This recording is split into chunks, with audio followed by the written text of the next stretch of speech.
I've heard, some people teach and interpret. There's always somebody out there to teach and interpret the Bible. But you know what I don't often hear people asking? Why does the Bible need to be taught and interpreted by anybody? Why, if these are the words of an all-perfect God, is it not just crystal clear to begin with? That some entire stories were not necessarily historically true and were allegories.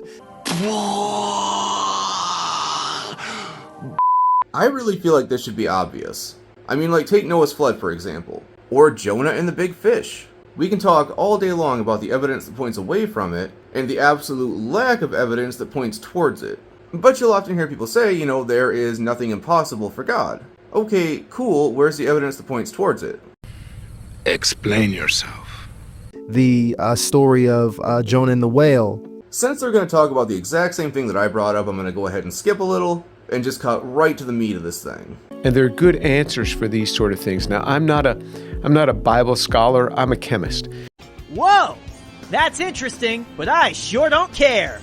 Maybe I'm digging a little too deep on this one, but I think the reason that he qualified it by saying that he's not a biblical scholar is because he's going to try to drive the point home that you don't need to be a biblical scholar to realize that this is true. I feel like that was a very calculated and possibly deceptive choice of words, because I'll bet he knows that what he's about to say is not going to be proof of any of this. But I can tell you that this story of Jonah and the whale, Jesus made reference to it.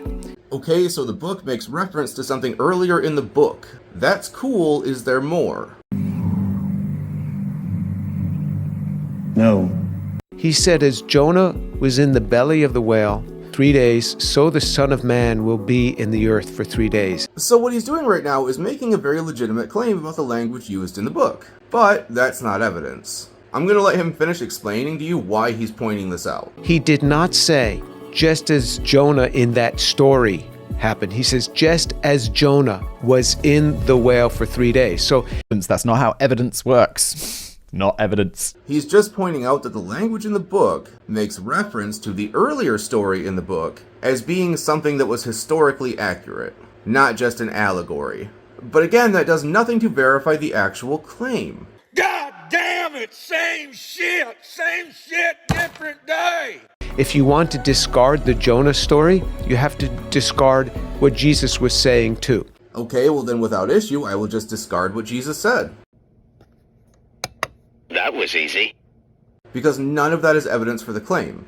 We don't have anything to definitively prove that those were the words of a man named Jesus, or that this Jesus was the son of a god, or that that God even exists.